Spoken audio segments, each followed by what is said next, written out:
Hello again, everyone. In this lecture, I want to go a little bit further and talk about the motion of charged particles in a magnetic field. So we've talked about the forces exerted on moving charged particles by a magnetic field, and now we want to talk about, okay, so exactly what kind of motion do they undergo in that magnetic field? And this has a lot of really important applications. The picture that you're seeing on this slide is from CERN. That's a super collider in Switzerland.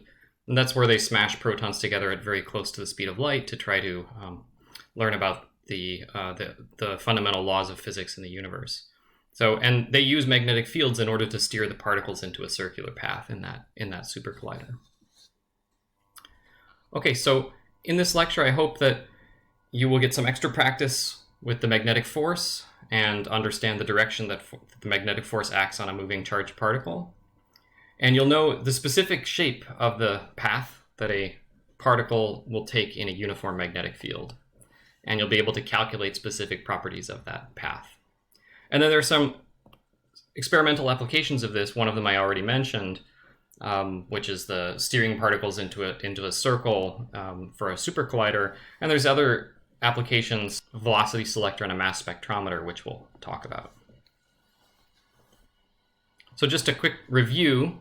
The magnetic force, if you have a charged particle moving with a speed v in a magnetic field B, the magnetic force on that charge is qv cross b. So you got to use the vector cross product. The force will be perpendicular to both v and b. Okay, so one way to figure this out is to do the cross product, write out v in components, write out b in components, and do the cross product out. Another way of doing it is to calculate the magnitude and the direction. The magnitude of a cross product is the magnitude of the first one, which is v, times the magnitude of the second one, which is b, times the sine of the angle between those two when they're put tail to tail. So that's what this diagram is showing here. You take v, you put it tail to tail with b, and then you take the magnitude of v, the magnitude of b, and the sine of theta, the angle between those two. That gives you the magnitude of the force. The direction of the magnetic force is found by the right-hand rule. So the direction of v cross b is given by the right-hand rule. If your charge is positive, the direction of the force is in that direction of that cross product, v cross b. If your charge is negative, you have to flip it over 180 degrees, so it's going to be in the opposite direction of v cross b. And we'll do some examples of that. So just remember, if you're using the right-hand rule to figure out the direction of this force, you have to think about, is the charge positive or negative? If the charge is positive, the direction of the force is in the same direction as this vector here. If the charge is negative, it flips the vector over 180 degrees, and so your force is in the opposite direction of that cross product. Here's a quick review question. So I've got here a bar magnet and a bunch of charges around. And I want to know the direction of the magnetic force on the charge in the upper right there, the electron in the upper right. Which of these arrows, A, B, C, or D, best describes the direction of the force on this charged particle? Pause the video, see if you can vote your best guess on this question before going forward.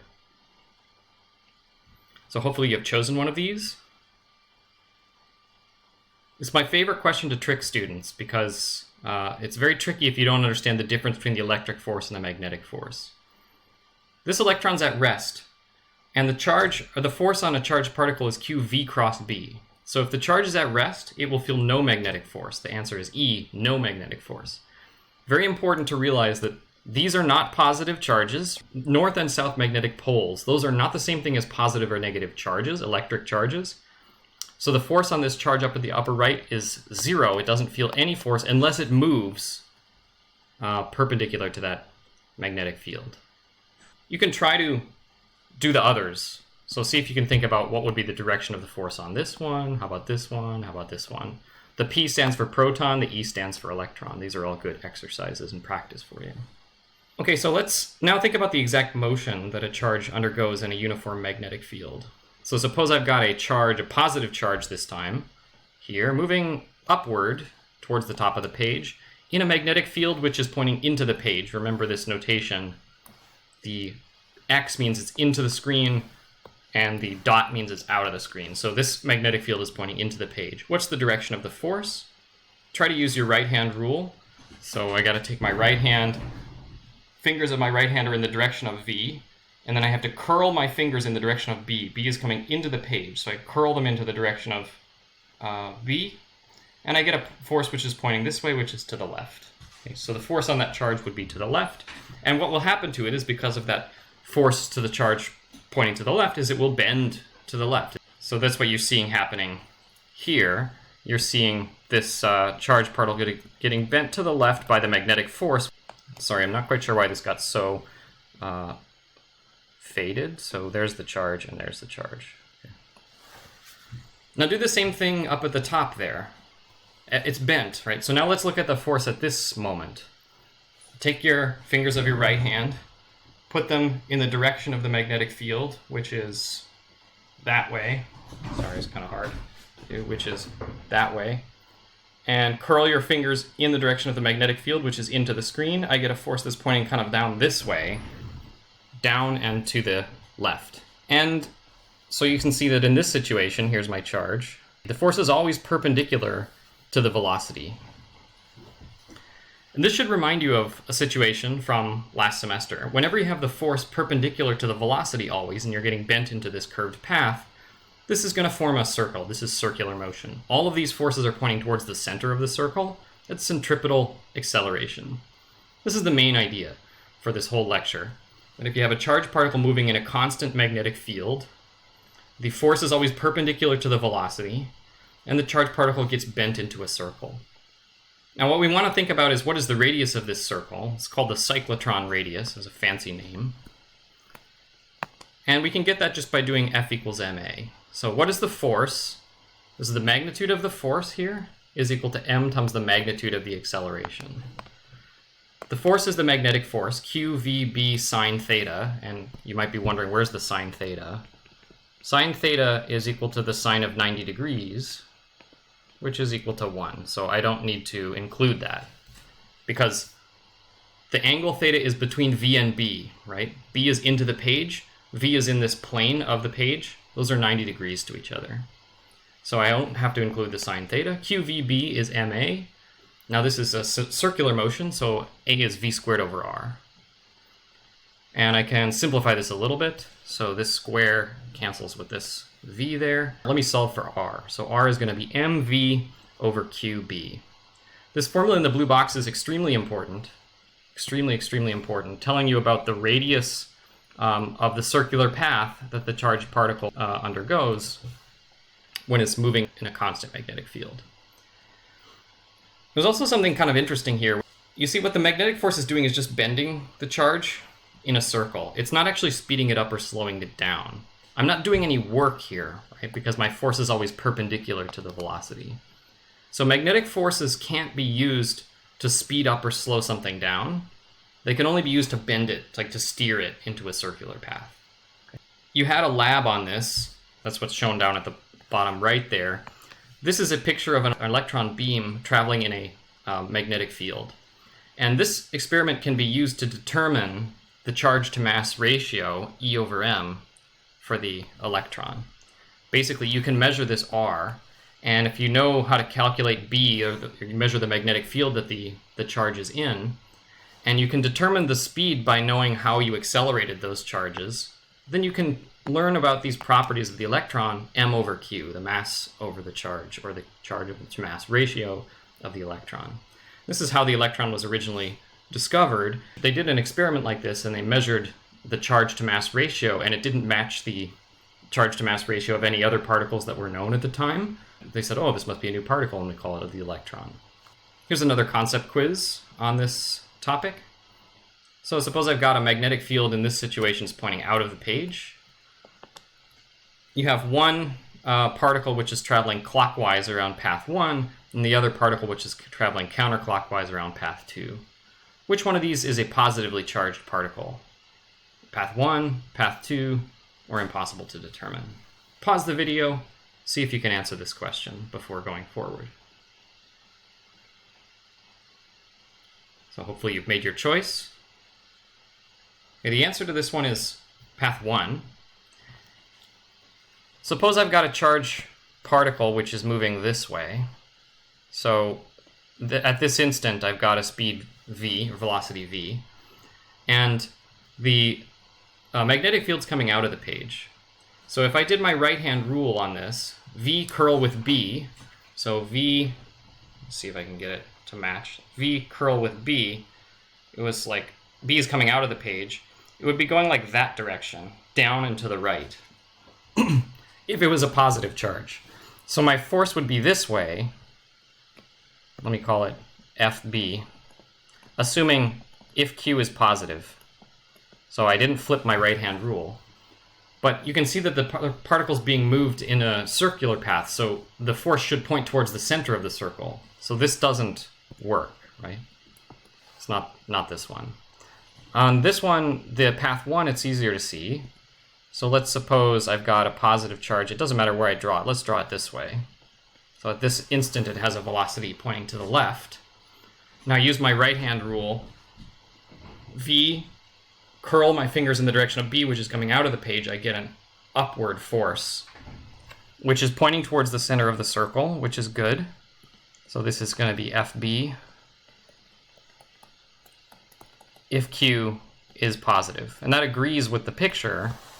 The force is pointing towards the center of the circle, so it will go into a circle. I have centripetal force pointing towards the center. Everything is consistent. So it should be path 1 here.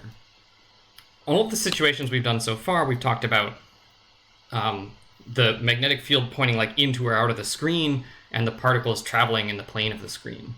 But of course, that's not the most general situation. What if I have the velocity and the magnetic field not perpendicular to each other? So the idea is, if you have that situation, break the velocity into 2 pieces. So here's my velocity here, and you can see it's not perpendicular to the magnetic field. So I can break my velocity into 2 pieces. I'm calling them V parallel and V perpendicular. So V parallel is the component of the velocity which is parallel to the magnetic field, and V perpendicular is the component of the velocity which is perpendicular to the magnetic field. Okay. Now, if my velocity is parallel to the field, I feel no force. Okay. Why is that? Because the magnitude of the magnetic force is Q, V, B, sine of theta, right? And if those two are parallel, then theta is 0, and then I would feel no force. So basically, this component here is moving parallel to the magnetic field, and so it feels no force because sine of theta is equal to 0. And then this component here is perpendicular, and that's the one that acts like the examples we've done before, so that will be bent into a circle. So basically what you have is you have a combination of 2 things. You have the particle traveling forward with this speed, v parallel, and that is unaffected, and then the other part is being bent into a circle. The perpendicular component is what causes it to be bent into a circle. And the combination of those 2 things, circular motion and straight line motion, is what we call a helical path. So the particle is moving forward, sort of spiraling along the magnetic field lines. It's moving forward and moving in a circle at the same time, making a helix or a spiral path along those magnetic field lines. This has a really great application, which is the northern lights or aurora borealis. So what happens is the sun is emitting a bunch of charged particles, and those charged particles come to Earth, and then they start interacting with the Earth's magnetic field. The Earth has a magnetic field, which we all know. And the particles can get trapped on those magnetic field lines. Because the field lines curve and they go from the South Pole into the North Pole, the particles sort of get funneled along these magnetic field lines around the Earth's north magnetic pole. And once they start coming into the atmosphere, they excite the gases in the atmosphere, and that emits light. So that's a beautiful, I mean, obviously the northern lights are beautiful, but now you have a kind of a scientific explanation for them, which I think makes them even more beautiful, that this is really an application of the motion of charged particles in a magnetic field. And that's why we only get the northern lights around the north and the south magnetic poles and not at the equator, because all of the charged particles get funneled in around the north magnetic pole. Here's a nice application of electric and magnetic forces. It's called a velocity selector. I'm going to take a particle And for this situation, I'm going to assume it's positively charged. And I'm going to shoot it at speed v into a region which has both an electric field and a magnetic field. Okay. So the E field is pointing downward. You can imagine this is like maybe between charged plates. The top plate is positive. The bottom plate is negative. And then I've got a magnetic field also. And the magnetic field in this situation is pointing into the page. So now let's think about what's going on with the forces on this charged particle once it enters into this region. It's going to have both an electric force and a magnetic force. That's what this equation down here is showing. You've got the force F equals QE, that's the electric force. F equals QV cross B, that's the magnetic force. The net force is the sum of those two. So let's look at it once it moves in here. The electric force, I've got F equals QE, right? If the particle is positively charged, the electric force is in the same direction as the electric field. You can see the electric field is pointing downward here. So the electric force will also be pointing downward if the charge is positive. If the charge is negative, it would be the opposite direction, but I'm doing a positive charge in this situation. Now, how about the magnetic force? What's the direction of the magnetic force? Use the right-hand rule. So V this way, curl your fingers in the direction of B, and that's coming in. So I'm curling my fingers into the page. I have a force upward. So my magnetic force points upward. So they're in the opposite directions, right? They're competing with each other. The electric force and the magnetic force. One is up, one is down. Think about how this changes depending on the speed. Okay, so for example, going back here, you see this force, the electric force, doesn't depend on the speed. This is just fixed. But the magnetic force does depend on the speed. Fb is equal to q v cross b. So if the particle moves faster, it feels a higher magnetic force, but the electric force is unaffected.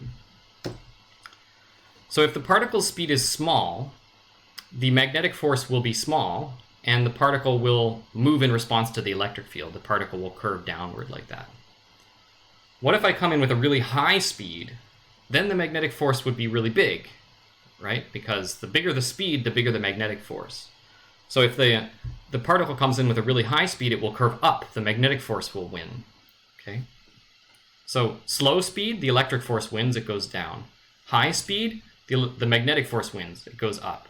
You can see that there's a perfect speed, an exact right speed, where those two will exactly balance each other. So if the particle's speed is just right, those two will exactly balance, and the particle will move just straight. And when does that happen? That happens when this force balances this force. The electric force is QE. So this right here, I'm writing my QE is equal to my magnetic force FB. And I'm putting magnitudes here. So the magnitude of the electric force is QE. The magnitude of the magnetic force is QVB, because they're perpendicular. Sine of theta doesn't need to be included here because sine of 90 degrees is 1. So what happened here is the Q's cancel out, and I solved for V. So if I have such a situation, a setup of crossed E and B fields, and I shoot some particles through there, the only ones that are going to make it through are the ones that have the exact right speed, which is equal to this, E over B. So this is practically useful because a lot of times you don't know exactly what the speed of your particles is. So you shoot them through and they have some are going fast, some are going slow, and you can't control that. What I know is that if they make it to the other side of this apparatus, then I know exactly what their speed is because I know the electric field and I know the magnetic field. It's called a velocity selector. It's like I'm selecting only the particles which have the speed which can make it through this kind of trap, They have to have exactly the right speed to make it to the other side. Here's another application which is called a mass spectrometer. This is incredibly useful. This is used all the time in research labs. Basically, what happens is you often have some particles or some compound and you want to know what the elements are that are in it. So what you can do is you send them through a velocity selector, which is shown here. And then I know exactly what their speed is when they come through here. So I'll know this speed because I know that they wouldn't have made it through this kind of trap if they didn't have exactly the right speed. Then in this region up at the top here, there's no electric field, and so then they get bent into a circle, and they will hit at this point P here. And by knowing exactly where they hit, I can measure the radius of the circle. I know they come in here, and I know they hit here, and I can measure the distance between those two. That gives me the diameter, and I can determine the radius. And then, since I know their speed from the velocity selector, I know this, and I can measure this, and I know the magnetic field, once again I can determine the mass to charge ratio of this particle. So a lot of times this is used to do isotope analysis. So you have some amount, you have some compound and it has some amount of, say, carbon-12 or carbon-14. And if you can ionize those isotopes, send them through here, you can see like how much of it is going to be at a certain radius and how much of it is going to be at a different radius. You can determine, like do chemical analysis to determine what kind of isotopes are present. Let's do this example, which is related to this mass spectrometer here. So here we have, consider a mass spectrometer. You have the magnitude of the electric field between the plates is given here. And the magnetic field in the velocity selector and in the deflection chamber, so everywhere, is this value here. Calculate the radius of the path for a singly charged ion. So that means the charge is 1e. And you have the mass here. Okay. So calculate the radius of the path. I can jump right to this formula, the cyclotron radius, mv over q times b. I'm being precise about including the magnitudes here. R has to be a positive number, right? So I should put in all positive numbers on the right side. Okay, I know m. I know q because I know it's singly charged. I know the magnetic field. The only thing I don't know is the velocity at the moment, but I do know it came through this velocity selector. So the only ones that are going to make it through that velocity selector have the exact right speed.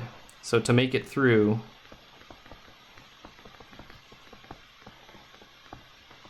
the velocity selector,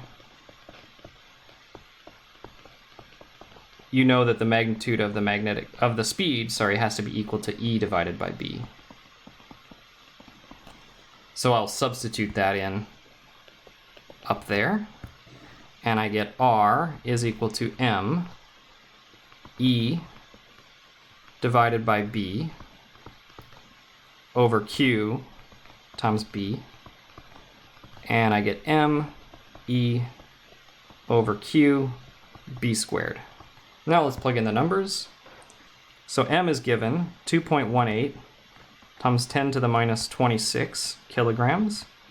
E is given, that's 2.5 times 10 to the 3 volts per meter, divided by Q, the charge of one electron, 1.6 times 10 to the minus 19 coulombs. B squared, 0.035 Tesla. And then to check the units, I'm going to use Tesla is a volts second per meter squared. So this is a Tesla. 1 Tesla is a 1 volt second per meter squared. That's a useful combination to remember. Okay, before I plug the numbers in, let's check the units like we always do. So what are the units of R? I've got a kilogram on the top. I've got a volts per meter on the top. I've got a coulomb here.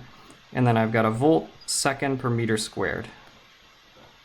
Whole thing is squared. So volts squared, second squared, meters to the fourth.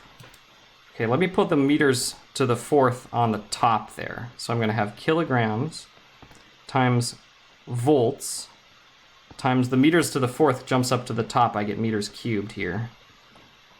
Coulombs, volts, second squared. Volts squared. Volts cancels with one of those. And a volt is a joule per coulomb. So maybe useful to remember kilogram, meters cubed, coulomb, joule per coulomb times second squared. Okay, and then the coulombs cancel, which is a relief. Okay, now finally I got to put in what is a joule. Meter cubed, kilogram, meter cubed, A joule is a kilogram meters squared per second squared times second squared. Okay. And now look at everything that happens. The second squared cancels out, the kilograms cancel out, and the meters cubed cancels out with that, and I'm left with meters. So it's a tricky unit analysis, but the units work out, which is a sign that we didn't make any obvious mistakes. Now I can confidently put in the numbers into my calculator. I get 0.278. So there's a mass spectrometer example, very straightforward, just using this formula for the cyclotron radius, mv over qb, combining that with the formula for the velocity selector, v is e divided by b. Here's another clicker question using that same setup. Two paths are two particles with equal charge and mass traveling in a uniform magnetic field. Which particle has the larger speed? The particle on path 1 or on path 2 are both the same. So the magnetic field's coming out of the screen as before. We've got those two particles traveling in those paths. Which one is traveling faster, assuming they have the same charge and mass? Pause the video, see if you can vote on this one. Commit to one of these answers before going forward. The correct answer to this one is the particle on path 2 is traveling faster. And you can see that by, once again, looking at my cyclotron radius, r is mv over qb. Okay, so what's the same for both of the particles? M is the same, Q is the same, and B is the same. So all of this is the same.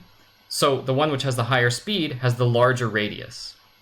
And the one which has the larger radius is the bigger circle, which is path 2.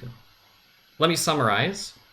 So the magnetic forces are very different than electric force. They point in weird directions that are not intuitive. And the magnetic force depends on the velocity, but the electric force doesn't.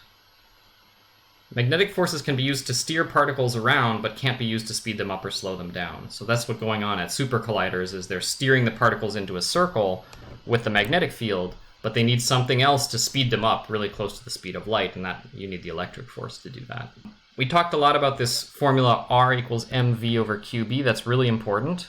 Cyclotron radius, mv over qb. That's the radius of the circular path traveled by a charged particle in a uniform magnetic field. And these applications are used all the time in cutting-edge research labs. One example that's really great is that a lot of times when you send a probe to Mars, they want to know about the materials on Mars, so the compounds that are present in the soil. So they'll send a probe to Mars, it will take some of the soil, and then it has a mass spectrometer to analyze what compounds are in the soil. And that mass spectrometer works exactly using this method here of accelerating the charged particles, seeing the radius of the circular path, and that tells you the mass of the particles, and you can identify the element there. So I hope you've enjoyed this lecture and gotten a little more experience dealing with magnetic fields in combination with electric fields. Thanks again for your attention. Bye for now.